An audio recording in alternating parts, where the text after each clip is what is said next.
मोदी सरकार के निर्देश पे केंद्रीय एजेंसियां अपनी सीमाओं को लांघ रही हैं। आज कांग्रेस के जिला कार्यालय सुकमा को ईडी ने अटैच किया है। यह भारतीय जनता पार्टी के राजनीतिक षड्यंत्र का एक हिस्सा है। कांग्रेस पार्टी तो अपने जिला कांग्रेस भवन को बनाने के जो हमारे आय के स्रोत है उसका एक एक पाई का हिसाब दे देगी। और कांग्रेस आज से नहीं, आज़ादी के पहले से अपने कार्यकर्ताओं के सहयोग से अपना कार्यालय बनाती रही है। रायपुर का कांग्रेस भवन उसका उदाहरण है। जिला कांग्रेस कमेटी के तमाम जितने राजीव भवन बनाए गए हैं वह उसके उदाहरण है। विपक्ष में रहते हमने आलीशान शंकर नगर में अपना प्रदेश कांग्रेस का मुख्यालय बनाया है, राजीव भवन। तो हम अपना हिसाब तो दे देंगे, लेकिन क्या ईडी में साहस है कि वह भारतीय जनता पार्टी के तमाम जिलों में बनाए गए कार्यालयों का भी हिसाब लेगी? 150 करोड़ रुपए की लागत से बनाए गए कुशाभाऊ ठाकरे परिसर का भी हिसाब लेगी? 500 करोड़ रुपए की लागत से बनाए गए आरएसएस मुख्यालय का भी हिसाब लेने ईडी जाएगी? या ईडी सिर्फ विपक्ष को ही बदनाम करने की साजिशें रचते रहेगी? देखिए, भारतीय जनता पार्टी की सरकार केंद्र में है और राज्य में है। जिस प्रकार से कांग्रेस पार्टी को बदनाम करने के लिए Bharatiya Janata party ED, ID, income tax, CBI का साथ लेती है।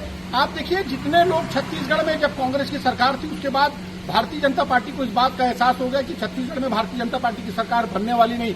इसलिए उन लोगों के ऊपर में ईडी, सीबीआई के मुकदमे दर्ज किए गए, लेकिन हासिल आया कुछ नहीं। सबकी जमानत हो गई। माननीय सुप्रीम कोर्ट से जमानत मिली और माननीय सुप्रीम कोर्ट ने फटकार लगाई। सुकमा के राजीव भवन को ईडी ने जो अपने साथ अटैच किया है, ये कांग्रेस को बदनाम करने के लिए भारतीय जनता पार्टी की साजिश है।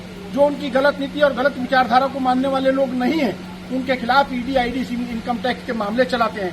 महाराष्ट्र के अजित दादाराव पवार के ऊपर में करोड़ों रुपए का ईडी का छापा पड़ा, लेकिन जब वो भारतीय जनता पार्टी में शामिल हो जाते हैं तो पाक साफ हो जाते हैं। भारतीय जनता पार्टी की सोच और नीति जो उनके गलत विचारधारा का विरोध करता है, उसकी लड़ाई लड़ता है, उसको जेल में डालो या फिर ईडी, इनकम टैक्स, सीबीआई के मामले में उनको दबाने का प्रयास करो।